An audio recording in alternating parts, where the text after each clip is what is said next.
Oke, baik ya. Jadi ini saya ulangi lagi ya. Tadi adalah contoh pengolahan sinyal geomagnetik dalam jangka panjang selama 12 tahun menggunakan data internet, yaitu dari tahun 2000 sampai 2011.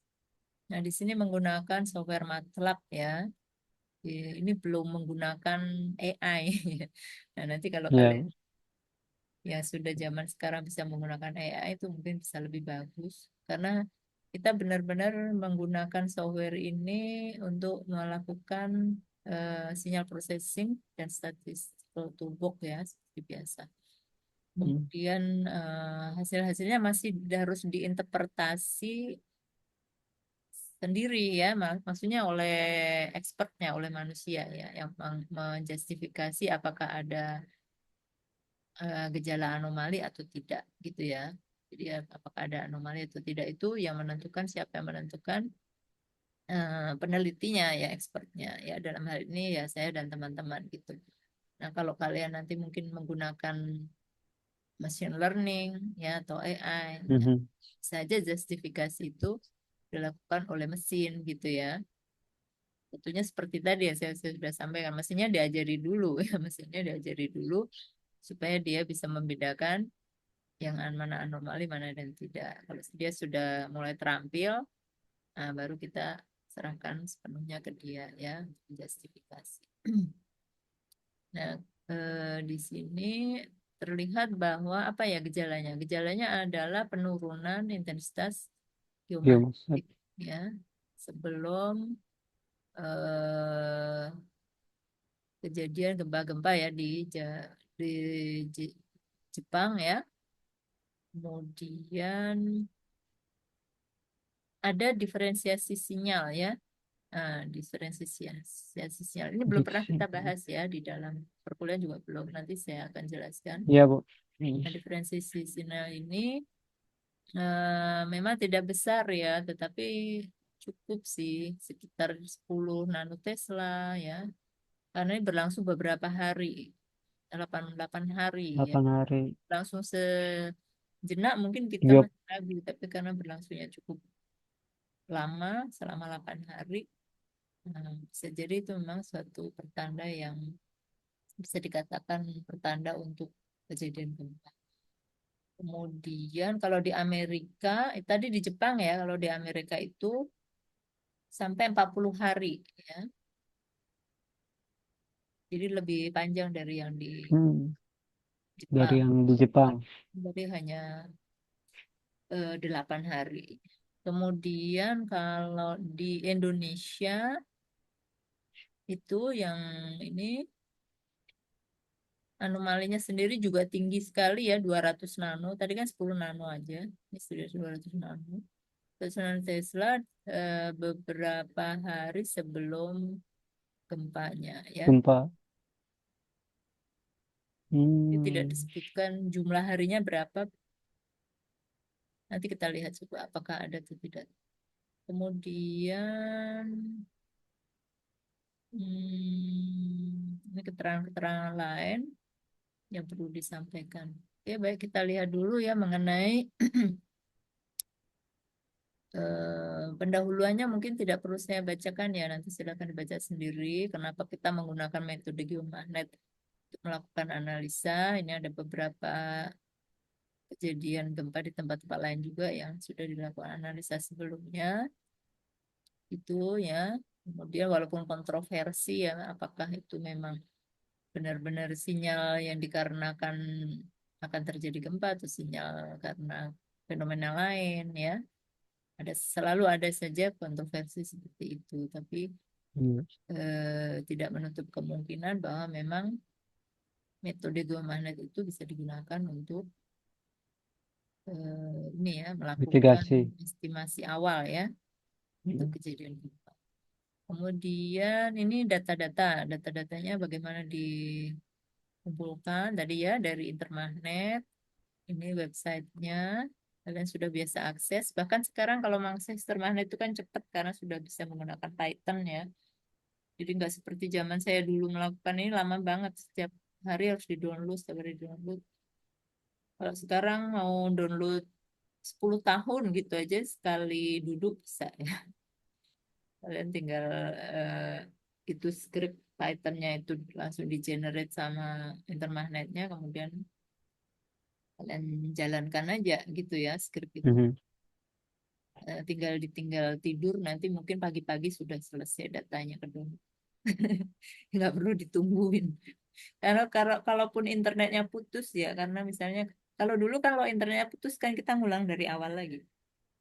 Kalau sekarang nggak, kalau internet putus, ya udah nanti dia nyambung lagi, Ah, nyambung sendiri gitu. Di terakhir kita download itu dia, jadi nggak hilang gitu. Yang sudah ke download nggak hilang, langsung kesimpan di komputer kita. Nah, di kesimpannya pun juga bagus ya, sudah berupa seperti ini misalnya. Ini kelihatan nggak sih ini? Eh, kelihatan. Nah, seperti misalnya data intermagnet. Nah, nanti sudah akan berupa ada tahunnya ya. Ada tahunnya seperti ini dan ada Hmm. observatoriumnya. Contoh saya kemarin download tahun 2024 dari sekian banyak observatorium, dia langsung masuk sendiri ke, ke foldernya. Bukan kita yang ngatur folder ini ya. Jadi langsung Hmm. script itu sendiri mengatur. Jadi file-file ini udah misalnya ASP. Ini kan Alice Spring ya. Nama observatoriumnya ASP. Jadi ini nama-nama observatorium ASP, BOU, CKI, ini nama observatorium. File-filenya udah langsung masuk sendiri ya ke foldernya masing-masing. Ya, Iya. tanggal-tanggalnya juga sudah terfolderkan dengan baik. Ini tahun, bulan, tanggal gitu ya, sudah urut ya. Jadi enggak perlu susah. Mau download 20 tahun berarti nanti ada 20 folder ya. Folder. 2024, 2023, 2022 misalnya ya. Bisa diurut seperti itu. Jadi itu data intermagnet.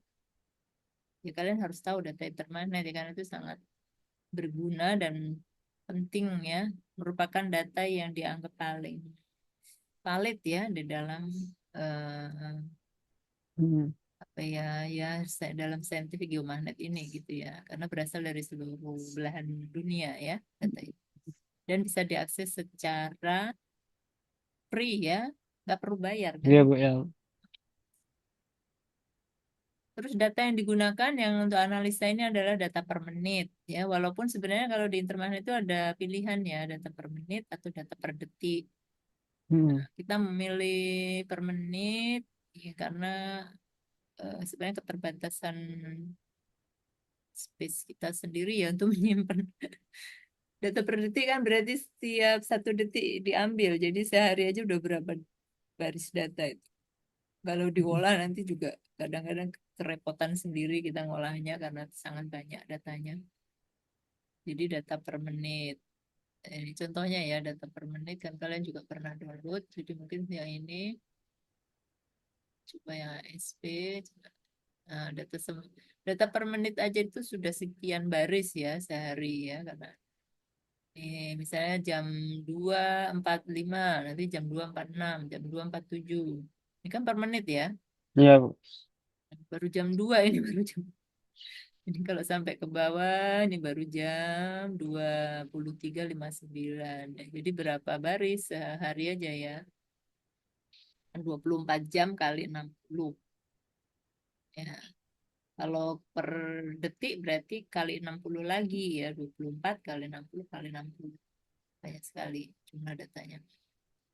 Jadi biasanya strateginya kita gunakan data per menit dulu, nanti baru di hari-hari yang kita pengen detailkan. Misalnya tadi 12 hari kita bilang ya ada anomali selama mana tadi? 8 ya. Oh, 8 hari. Nah, mungkin yang 8 hari itu baru kita download datanya per detik gitu ya. Nah, tidak seluruh tahun itu di-download per detik, banyak sekali. Ya kita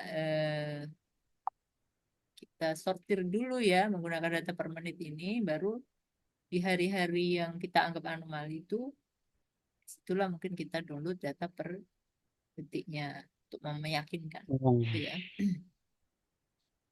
Kemudian Tapi memang ada bedanya ya antara data per detik sama per menit. Kadang-kadang data per menit itu sudah disaring sama internet, jadi kadang memang hilang dari informasi yang kita butuhkan, ya. Nah, kalau misalnya kok jadi hilang informasinya, ya kita kembali ke data per detik, ya, seperti itu. Eh, Kemudian data yang digunakan. Nah, kalau untuk analisa ini supaya lebih akurat, biasanya kita hanya menggunakan nah, istilahnya data waktu malam ya, night time value ini nih, maaf nih, kelihatan di sini. Night time value ya, data waktu malam yaitu pukul 00 sampai pukul 6. 00 itu jam 12 malam ya sampai jam 6 Ya, waktu setempat. waktu setempat. Nah, walaupun kalau di Jepang sekarang sudah bukan ini lagi ya, kayaknya kalau mereka menganggap ini tuh terlalu sudah kurang valid, jadi mereka gunakan hanya jam 2 sampai jam 4. Jadi hanya 2 jam. Hmm. Per hari hanya diambil data 2 jam. Jam 2 sampai jam 4 pagi. Kenapa jam 2? Ya karena gangguan yang paling utama itu kalau di sana kan dari kereta api ya, Oh ya, Bu. Nah, kereta rel listriknya berhenti beroperasi jam 2 malam.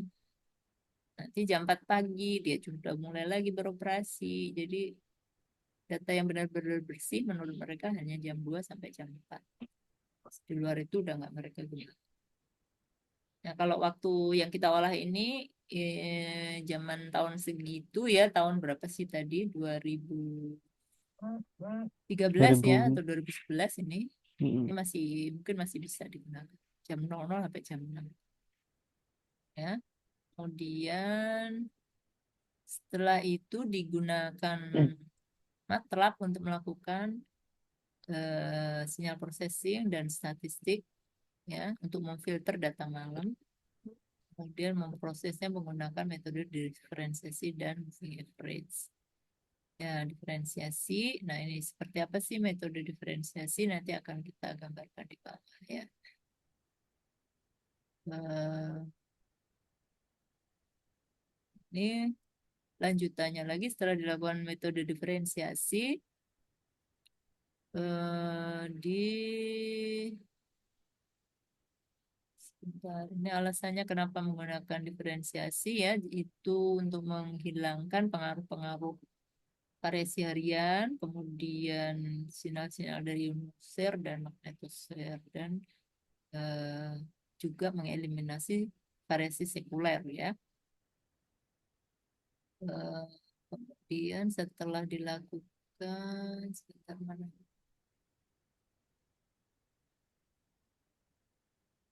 Selain itu juga diseleksi terhadap ini ya, data yang sudah dilakukan diferensiasi tadi juga diseleksi apakah sigma KP-nya memenuhi syarat di bawah sigma KP yang dianggap badai magnet gitu ya. Jadi ada nilai sigma KP di atas 20 itu biasanya dianggap hari itu mengalami badai gitu ya. Sigma KP. Nanti saya jelaskan sigma KP itu apa. Kalau nilai sigma KP-nya kecil dari 20 baru dianggap bahwa hari itu bebas dari pengaruh badai geomagnet. Ya, jadi kita selalu ambil data-data yang digunakan hanya data yang sigma KP-nya kecil dari 20 gitu ya. Berdasarkan standar yang digunakan di Jerman ini sebenarnya ya. Yang kita gunakan di GLZ seperti itu standarnya. Oke, kemudian bagaimana metode diferensiasi itu bekerja? Metode diferensiasi itu digunakan memerlukan setidaknya 3 observatorium ya. Jadi ada OBS 1, OBS 2, OBS 3. Ya, jadi memerlukan 3 observatorium. Kemudian, nih, 3 observatories ya. Di suatu daerah yang awalnya yang di suatu daerah yang di situ dekat dengan tadi ya sumber kegempaan yang kita ingin evaluasi itu ya. Nah, nah, tiga observatorium itu pertamanya kita plot atau kita buat grafiknya ya, grafik variasi hariannya dibuat. Kemudian kita lakukan nih pengurangan ya, pengurangan nilai antara satu observatorium dengan yang lain. Seperti ini misalnya, data observatorium satu dikurangi data observatorium 2. Kemudian data observatorium satu dikurangkan data observatorium 3. Kemudian data 2 dan data 3 gitu ya. Jadi 1 2 Oh 1 ya. 3 2 3 gitu Kak. ya. Hmm. Berarti harus tetap saling ini Bu ya. Harus Misalnya kalau saling ada harus empat seimbang. observatorium berarti empat-empatnya juga harus seperti ini juga modelnya Bu. Kalau 4, oh kalau 4 iya 1 2 1 3 1 4 2 Hmm. 3 2 2 4 2 1 gitu ya. Jadi pokoknya seperti itu ya. Kalau 4 berarti akan jadi berapa kombinasi ya? Kalau 3 kan 3 kombinasi. Satu, dua, empat. Empat juga kayaknya. 4 juga. Mhm. Enggak sih, lebih lah. 1 2 1 3 1 4 2 3 2 4 Dua, empat. terus 3 4 ya. Jadi Oh kayak ya. faktorial gitu Hmm. loh. Saya Iya Bu. kalau Hmm. 3 3 faktorial. Kalau 4 4 faktorial kan. 4 kali 3 kali tambah ya gitu deh pokoknya ya. Ya salin Sampai semua dapat. salin. Tapi umumnya 3 aja sih cukup ya. 3 aja sih sebenarnya cukup. Kalau ya mau lebih valid mungkin bisa ditambah dengan observatorium keempat. Nah, kemudian setelah dilakukan pengurangan itu, hasilnya diferensial sinyal itu hasil pengurangan tadi ya, dilakukan moving average ya untuk Hmm. mendapatkan bagian dari low pass filter. Jadi sinyal yang sudah difilter untuk bagian frekuensi rendahnya maksudnya ya. Dengan time windowingnya 7 hari. Time windowing ini tuh kita yang mengatur ya berapa-berapa gitu. Mungkin. Nah, ini Oh berdasarkan ya Bu. pengalaman kami sih bahwa time window yang bagus itu digunakan 7 hari. Kenapa Mhm. 7 hari? Karena biasanya itu badan geomagnet kan punya waktu interval itu 27 hari. 70 hari. Nah, 27 hari sehingga apanya ya kemarin itu ya sekitar sepertiga dari itulah gitu loh. Jadi kita ambil 7 hari. Sepertiga pas seperempat. Sepertiga sampai seperempatnya. Hmm. Dari interval terjadinya badai geomagnet. Nah, kemudian sinyalnya itu kita evaluasi trennya seperti apa gitu setelah itu ya dan dikaitkan dengan kejadian gempa. Itulah ya. Jadi stepnya sebenarnya ada 4 ini ya, 1 2 3 4 empat step. Empat ya. Tidak terlalu sulit. Kalau step-stepnya ini sebenarnya tidak terlalu sulit, apalagi kalau sekarang menggunakan tadi yang mesin itu ya, itu mungkin akan semakin cepat prosesnya. Yang sulit itu adalah mencari datanya ya, kalau zaman dulu. Nah, zaman Ya. sekarang juga mencari datanya juga sudah semakin mudah. Eh, ya, sebenarnya itu tidak ada yang terlalu sulit ya, hanya memang kita memerlukan ketelitian dan keakuratan ya dalam melakukan ini. Jangan sampai ketukar ya, karena misalnya diferensiasinya dilakukan bagaimana. Nanti kita lihat bahwa diferensinya memang harus dilakukan per menit ya. Karena datanya per menit, jadi data yang kita kurangkan itu setiap menit yang sama dikurangkan ke menit yang sama. Gitu. Dan harus benar-benar di hari, di jam, di menit yang sama ya seperti itu. eh jadi ini contohnya misalnya dari daerah Jepang ya. Kita menggunakan 3 observatorium namanya MMB, KAK, KNY. Hmm. Lokasinya nanti kita lihat ada. Kenapa dipilih di situ? Karena dia itu ketiga lokasi itu dekat dengan gempa yang M9 itu pada tanggal 11 Maret ya 2011 kejadian gempanya. Nah, ini gambarnya mana? Gambarnya mana? Ini ya, ini gambarnya.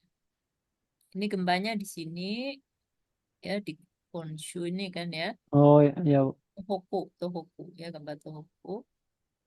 Observatoriumnya ada di mana? Ada di sini MMB sebelah utaranya, KAK di sebelah selatannya dan KNJ ini agak ke barat ya, selatan barat.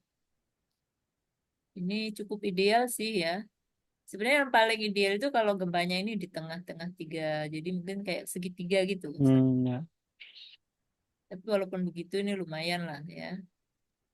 Ada dari sisi sini, sisi sini, sisi. Cuma nggak ada yang dari sisi sini. Nah, nanti jadi seperti tadi, data dari sini dikurangkan dengan data dari sini. Kemudian data dari sini dikurang dengan data dari sini. Oh ya. Ini Nah, dikurang data dari sini. Itu ya, ada tiga pengurangan. Seperti itu. Di Amerika tadi ya, selain KK, ini ada yang Amerika. Amerika gempanya tidak terlalu besar ya, 7,6. Ini masuk di San Andreas kalau nggak salah ya. Bukan, Tucson. Nah, ininya ada di mana observatoriumnya? Ada di sini, sini, dan sini. Ini seluruh observatoriumnya ada di sebelah utaranya ya. Tidak ada sebelah yang utara kejadian gempanya tuh kan. ini dari gempanya yang di sini ya. Nah, seperti itu. Kemudian yang Indonesia ini. Indonesia itu gempanya kan di Aceh. Kita tidak punya observatorium. Waktu itu di Indonesia belum punya observatorium. Jadi kita hanya gunakan data dari luar Indonesia ya di KDU ini yang kita biasa pakai LRM dan PHU. PHU itu di sini di Vietnam kalau nggak salah ini ya di Tui. Udah di utara, di Iya. selatan dan di sebelah sini selatan agak. Ya, oke. Jarak-jarak ini sebenarnya berpengaruh ya. Ini kalau ini kan cukup dekat ini ya. Ya Amerika ini cukup dekat sekali dengan observatoriumnya. Kita lihat di tabelnya ini, di tabelnya. Kalau di Jepang itu jaraknya tadi ini 600 kilo, 300 kilo, bahkan ini 1000 sekian kilo. Oh, Amerika itu cuma jauh-jauh. Jepang malah yang dekat ya. Jepang ini Ya. agak dekat. Nah, ini Amerika ini cukup dekat juga, tapi yang Indonesia ini jauh banget ya. 3.000, 4.000 ya, karena kita nggak punya observatorium di negara kita, jadi terpaksa pakai yang cukup jauh. Tapi juga karena kan gempanya cukup ini lebih besar ya di Indonesia ini besar banget gempanya. Paling besar bahkan ya di antara ketiga ini. Jepang ini 9,1, Indonesia kan 9, berapa ya di Aceh itu ya 9,1. 9,1 juga ya. Ya. Kemudian oh 9 Jepang 9,0 ya. Kita 9,1 di Amerika tadi nggak terlalu besar. Nah, dari data-data itu kita dapatkan ini ya, yang tadi pengurangan-pengurangan ini setelah dilakukan. Jadi angka ini sebenarnya ini sudah angka hasil ya kalau dilihat seluruh deretan pengurangannya kan banyak sekali. Jadi eh, angka yang dihasilkan dari setelah itu ada yang menonjol ini misalnya 9,63 hasil diferensiasinya ya. Sedangkan di hari-hari lain tidak sampai segini gitu ya maksudnya. Kemudian ini 9, ini 10, ini 9. Sigma KP di hari itu tidak sampai ini agak besar ya. Ini lebih dari 20 kalau yang ini kecil dari 20, ini lebih dari 20. Jadi nanti ada penjelasannya jadinya ya. Yang kita anggap anomali jadinya hanya yang ini, hanya yang hari ke-66 ini. 4 hari Oh ya. setelah Pak ya. Karena yang ini tidak memenuhi syarat, si KP-nya ini juga tidak memenuhi syarat. Tuh, kemudian yang ini kalau di Amerika, nah didapatkanlah yang seperti ini ya, yang si KP-nya kecil di hari ke 15 sebelum 12. 15 hari sebelum buka. Kemudian yang di Indonesia, mana Indonesia kok nggak ada ya? Itu Ini, tadi nah ini Indonesia ya. ya Indonesia KP-nya KDHU. ini yang kecil hanya ini, yang ini gede-gede sekali. Ini 21 atau 66 hari sebelum buka. Ya sayangnya di sini tidak tercatat ya nilai-nilai besarnya medan magnet pada waktu itu. Ada kemungkinan memang ada kerusakan di observatoriumnya atau juga bisa saja karena tadi mungkin fluktuasinya sangat besar sehingga di filter intermagnetnya itu dianggap bukan data yang wajar Hmm. sehingga dihilangkan gitu ya. Dianggap tidak ada data. Padahal sebenarnya ada data, hanya karena sangat berfluktuasi dianggap tidak ada data gitu ya. Ini salah satu kelemahan data intermagnet sebenarnya ini ya. Jadi kita berharap data itu tetap dicatat, tapi oleh intermagnet seringnya sudah dihilangkan karena dianggap terlalu acak datanya. Dari data yang ada hanya yang ini. Ya, bisa dicari 46,04. Nah, kalau plotting datanya sendiri seperti ini ya. Tadi kan harusnya diplot dulu tuh. Nah, ini hanya diplot di tahun yang ada gempanya ya. Di tahun yang ada gempanya saja. Karena kalau diplot semua banyak sekali, nggak muat ya. Papernya nggak muat. Kalau mau lihat plotting data keseluruhannya ada, tapi tidak kita tampilkan di paper ini. Jadi ini yang dari Jepang. Gempanya ada di mana ya? Gempanya itu ada di bentar di uji berapa ya? International related to United on March. Jadi related to United March.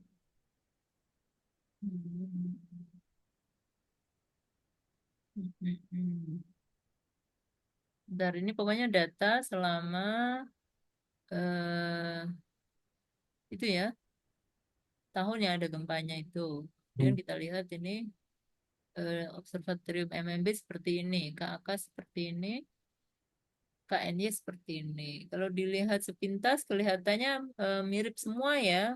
Ini kan semuanya juga naik, ini naik, naik. Ya kemudian di sini ada di hari-hari tertentu ada yang lebih turun, ada lebih turun ya. Seperti ini Ya, juga. Bu. Kalau dilihat sepintas tidak akan kelihatan. Nah, oleh karena itu digunakanlah metode diferensiasi ini karena kalau dikurangkan secara eksak baru akan tahu sebetulnya yang benar-benar berubah tuh di hari mana. Nah, kalau seperti ini ternyata kan, oh nggak begitu berubah ini walaupun kelihatannya Hmm. eh, tadi ya, sebenarnya memang ini memang sama gitu loh. Terus yang ini, oh ini memang sama, ini memang sama. Baru di hari-hari sekitar sini ada perbedaan ya karena ini ada kenaikan sedikit, sedikit ya nggak banyak ya. Ya tadi 10 nano atau berapa. Ya. Nah, tapi ini secara matematis masih bisa ditemukan perbedaannya. Apalagi di sini ya, ini cukup kelihatan ini. Nih, di sini cukup kelihatan. Nah, gempanya di mana? Gempanya di sini nih. Gempanya di garis yang hitam ini. Mungkin Ya, bisa lagi ya. Kurang jelas ya. Apakah masih bisa diperbesar? Oh, tetap ya, nggak bisa diperbesar. Mungkin harus di-download dulu. Saya tadi pernah download nggak sih? Bentar ya. Saya cari.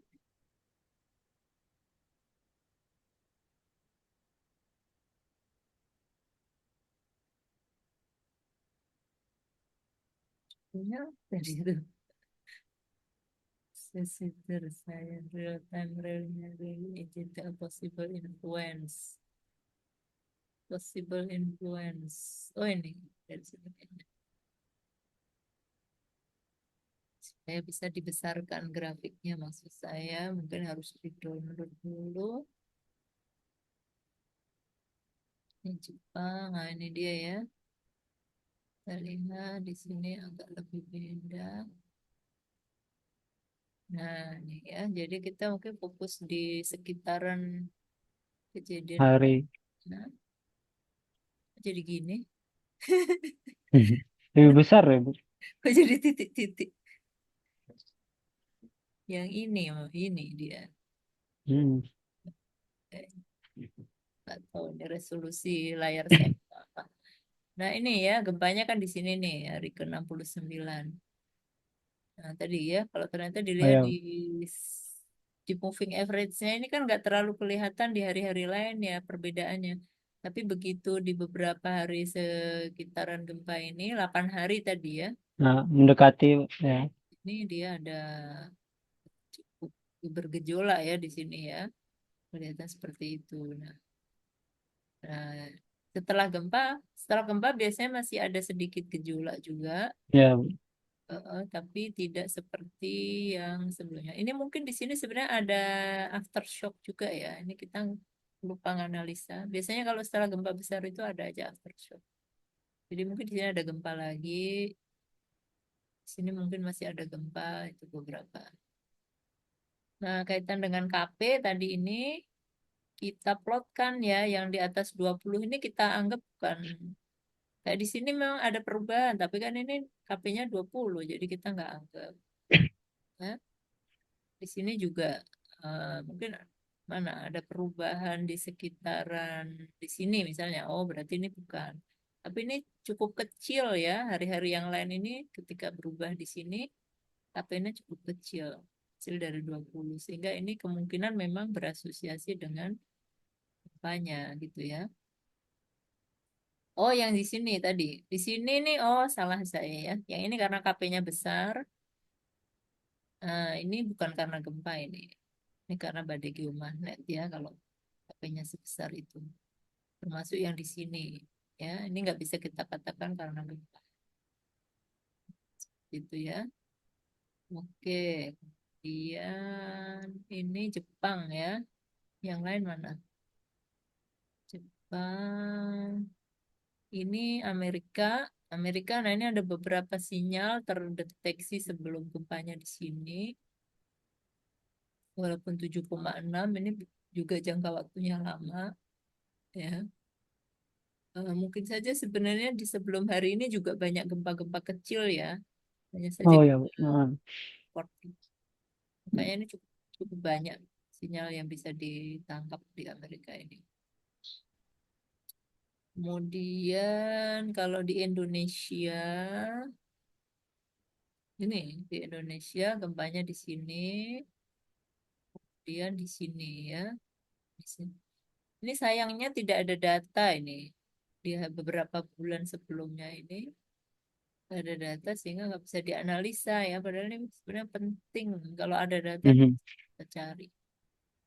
Saya tidak ada, hanya ada data di sekitaran bulan ini. Nah, itu ada ketangkap satu sinyal di sini. Ya, seperti itu. Ini metode diferensiasi. Nanti mungkin kalau kita sempat ada waktu juga bisa melakukan diferensiasi dengan hasil yang kita peroleh dari yang kemarin itu ya, dan follow up kita itu. Jadi tidak hanya melihat tren penurunan intensitasnya aja, tetapi juga kita harus buktikan apa ada perubahan terhadap hasil pengukuran di tempat lain, gitu ya, observatorium. Dan biasanya yang mengalami perbedaan paling banyak itu adalah yang lebih dekat dengan posisi gempanya, ya. Nanti coba. Ini coba dicek di makalah ini. Saya sengaja nggak bahas, nanti Ya. harus cek sendiri di rumah ya, apakah benar bahwa katakanlah seperti ini, seharusnya nanti di hasil diferensiasi itu yang paling muncul adalah dari KAK, karena ini KAK kan paling dekat ya dengan lokasi gempanya dibanding MMB dan KNY. Gitu ya. Apakah benar sinyal KAK ini? Jadi yang ada KAK-nya, ini KAK, ini tidak ada KAK, Hmm. ini ada KAK. Berarti harusnya munculnya sinyal diferensiasi itu yang berkaitan dengan KAK yang paling kelihatan. Nah, di sini ya. Nih, kan muncul nih. Iya, Banding. karena Sedangkan kalau Amerika juga seperti itu, mana yang lebih dekat ini harusnya TUC ya gitu ya, TUC, RN dan TUU. Kalau di Indonesia tadi harusnya KK, KDU. oh, Oh, jauh ya. jauh. Jauh. Mungkin yang ini malah PHU ini. Ya, PHU. Tapi kita lihat juga sih, kadang-kadang kalau melewati daratan gini, sinyalnya juga cenderung teredam ya. Oh, Kalau ini kayak lewat laut bebas gini, ini lebih gampang dia. Walaupun ini lebih jauh kan ini lewat laut. Nah, kalau ke sini ini lebih jauh dan juga harus lewat daratan-daratan. Ini dekat sebenarnya, tapi ini harus melewati daratan yang baik.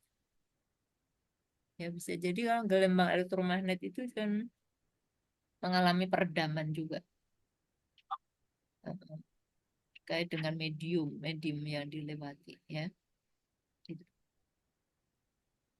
Oke, saya rasa untuk hari ini itu dulu ya mengenai diferensiasi. Jadi sampai hari ini kita sudah mempelajari setidaknya dua metode dan diferensiasi.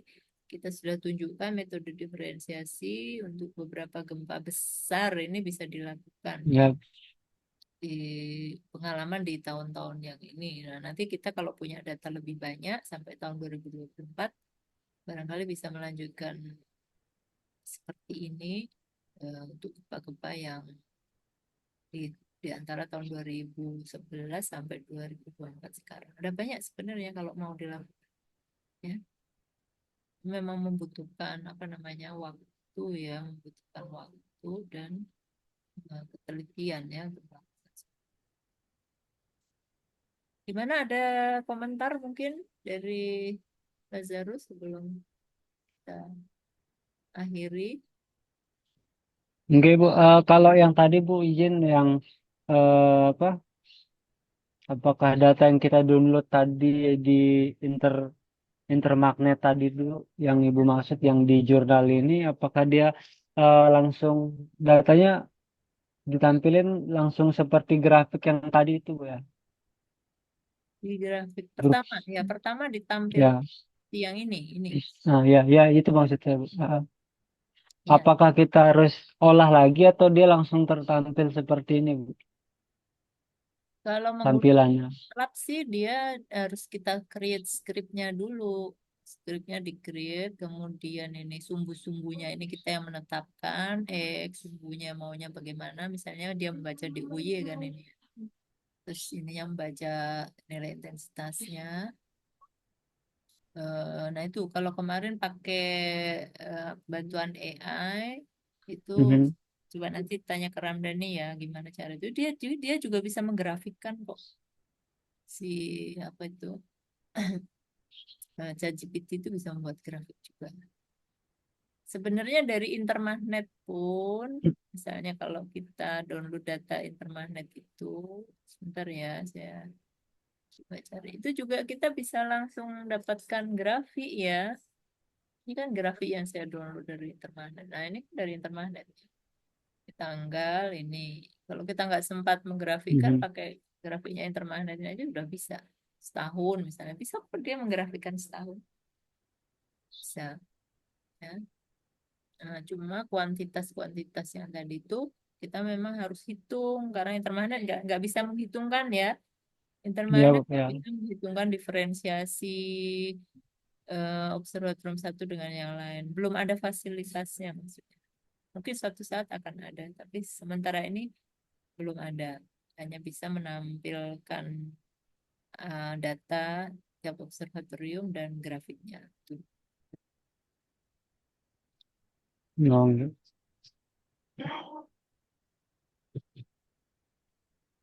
Oke. Nah, kalau kita punya data sendiri ya pasti kita harus membuat skrip sendiri untuk nampilkan data ya. Nah, paling nggak pakai Excel. Ya kan?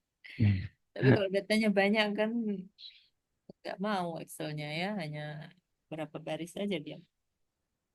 Saya data setahun nggak bisa muncul di Excel ya kan. Data sebulan Iya, bisa, kalau data setahun nggak bisa. Pakai MATLAB atau Python atau yang lain ya. Gitu. Oke, ada lagi pertanyaan lain? saya rasa cuman itu aja Bu. Itu Heeh. ya. Itu dicoba dulu ya. Ya, Coba dulu kalau ada kesulitan, baru kita diskusikan. Kalau data kalian kan tidak terlalu banyak juga lah, hanya sebulan ya paling enggak ya. Nggak akan terlalu sulit kalau mau ditampilkan. Oke. Tapi walaupun gitu mungkin data intermediate perlu diambil minimal 3 bulan ya kalau menurut saya ya. Kalau sebulan kan terlalu pendek. oh enggak Bu. 3 bulan. Jadi sebulan di depan data yang kalian punya, kemudian sebulan yang pas ada data kalian, sebulan yang setelah ada datanya. Nah, jadi seperti yang tadi, seperti yang gempa ini. Bentar ya. Kan ini selalu kita ambil kurang lebih di tengah posisi gempanya. Jadi Iya, ini tuh beberapa bulan sebelum gempa, ini beberapa bulan setelah gempa gitu. Ini totalnya setahun gitu, ya. Kayak gitu metodenya. Jadi tidak hanya di sebulan ketika gempa aja. Ini gempanya di sini ya, ini berapa bulan sebelum, iya. berapa bulan setelahnya gitu. Selalu begitu. Ini gempanya, ini beberapa bulan sebelumnya, ini beberapa bulan setelahnya. Gitu. Ya, oke, sampai sini dulu kalau gitu ya. Enggak Bu, ya Bu. Kita akhiri, ini nanti saya share juga recordingnya supaya bisa disimak Ramdhani. Terima kasih banyak ya atas perhatiannya ya. Iya Bu, terima kasih. Ya, ya. Sama-sama jangan lupa yang tadi ya, yang Gunung Lewotobi tadi ya. Oh ya Bu, ya. Nanti coba Baik Bu. dibuat kegiatannya seperti apa gitu ya, sama yang benar. Oke, ya. Saya close ini, ya. Iya Meeting. Bu, ya Bu. Oke. Di mana close-nya ini? Stop share dulu. And, oke. Iya.